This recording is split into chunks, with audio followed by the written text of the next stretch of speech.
Masih ingatkah lagi anda dengan Ringo Fotograf? 3 tahun jadi banduan penjara Venezuela, Ringo Fotograf kongsi pengalaman berpuasa setiap kali dihidang menu daging babi. Penjara namanya sahaja sudah mampu membuatkan kita rasa gerun, seram dan takut, apatah lagi saat menjadi penghuni tirai besi yang bukannya pula di negara sendiri. Pengalaman pahit itulah yang dilalui oleh pemain drum fotograf iaitu Ringo kerana terpaksa meringkuk dalam penjara dan melalui tahanan parol di Venezuela yang keseluruhannya berjumlah 8 tahun akibat menjadi mangsa keldai dadah. Ringo atau nama sebenarnya Syam Ahmad, 55 tahun, ditahan di lapangan terbang antarabangsa Simon Bolivar di Caracas, Venezuela selepas pihak berkuasa menemui dadah jenis kokain seberat hampir 1 kg dalam bagasi dibawanya pada November 2007.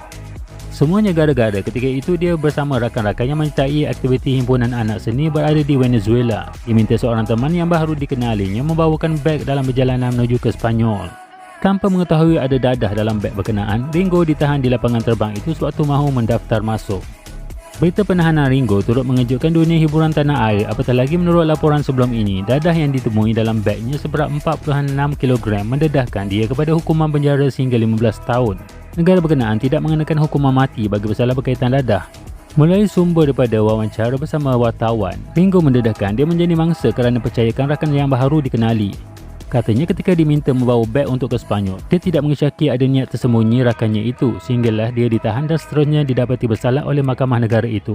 Ketika mendaftar masuk di lapangan terbang Venezuela untuk ke Spanyol, saya ditahan anggota keselamatan di sana. Mereka ini unit narkotik Venezuela. Beg saya diperiksa lalu terjumpalah kokain seberat hampir 1 kg yang disorokkan bawah pelapik beg. Katanya seperti dilaporkan oleh Akhbar Mingguan Malaysia pada Ahad. Kata Ringo, dia terkejut kerana penahanan tersebut. Tujuannya ke negara itu adalah untuk melancong selama seminggu sebelum meneruskan percutian ke Spanyol. Menceritakan pengalaman di penjara El Rodeo 2, kata Ringo, soal makan minum sememangnya ujian yang cukup memberikan termasuklah dia terpaksa memakan daging kuda selain dihidangkan menu beserta daging babi. Saya hanya makan sardin yang dibekalkan oleh pihak kedutaan, tapi bila habis, saya terpaksa ambil langkah darurat.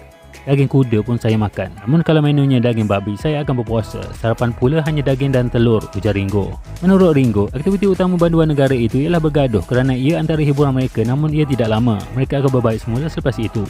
Dalam penjara, ujar Ringo, dia dipanggil El Chino yang maksudnya orang Cina, iaitu gelaran bagi orang Asia. Kerana mempunyai kebolehan melukis dan bermain muzik, dia dihormati oleh banduan lain.